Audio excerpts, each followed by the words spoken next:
In Memory of Virginia Giuffre, a personal essay by Bowen.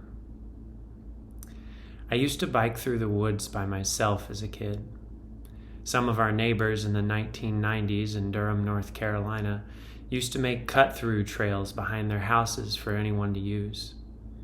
On warm summer days, I would hop on my mountain bike and ride through the neighborhood for hours, happy to be alone, inside the warm blanket of the heat and humidity.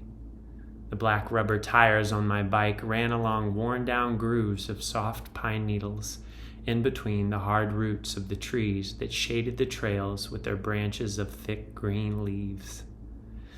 To a kid, these cut-throughs felt like secret passageways, places to escape the world and live inside the pure, timeless universe. The 90s weren't that different from today, though. Nostalgia likes to whitewash things.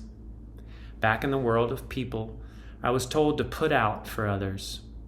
Always put others before yourself. Be of service.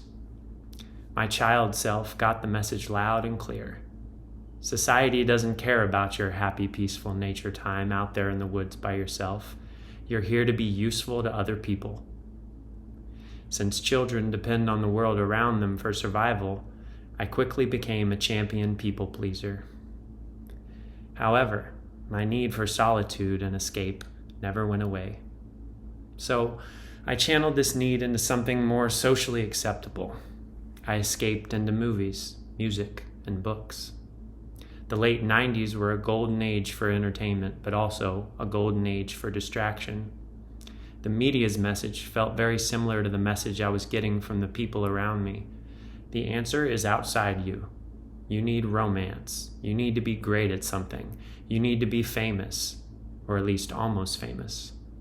The world is about parties and money and sex. Everyone is definitely hanging out without you. You're missing out. Once again, I got the message and I believed it. I learned to indulge my longing. If I can just get to high school, if I can just get to college, if I can just get this job. But we can only run on fumes for so long. And being a 20-something comes for all of us. The dark side of my people-pleasing hit me hard. In 2012, I was 25 years old and felt miserable. Not in any normal sort of way. I really needed help. So I spoke up for myself, and I got the right help at the right time. I applied for and got a scholarship to a 4-day program in the woods in Tennessee. During this retreat, I got the tools and permission to be in charge of my own life, to stop letting other people tell me what to do. In other words, I became an adult. As Ben Folds sang, it sucks to grow up, and this time in my life really sucked. When I got back to the small little box of a house where I was living in East Nashville, my childhood self caught up with me. I remembered how happy I used to be by myself, biking through the empty woods alone. And I also got to the bottom of why I felt so miserable around other people. I remembered being sexually abused as a child. Not by a random stranger in a van, but by people close to me who betrayed my trust. Of course, I hadn't said anything as a kid. I was supposed to be making other people happy. Thankfully, my 20-something pain had forced me to pay attention, and I had gone back to the woods, this time in Tennessee, where they took away our phones for 4 days and encouraged us to go within. The fallout from the retreat was pretty epic. It reminds me of a sermon I heard at Duke Chapel when I was in high school. The preacher kept repeating the phrase, "It's going to get worse before it gets better." This turned out to be true. I got fired from my job, and then hired at another one, and then fired again, and on a million more times. I spent money I didn't have on therapy and yoga and anything I thought would help. I moved across the country to LA, where I didn't know anyone, just bouncing around the unhealthy triangle of victim, persecutor, rescuer. If I was a victim, and the persecutors were the people around me as a kid, then maybe Hollywood would rescue me. I I ended up sleeping in the park in Burbank, California, while I was working as a background actor on TV shows and movies.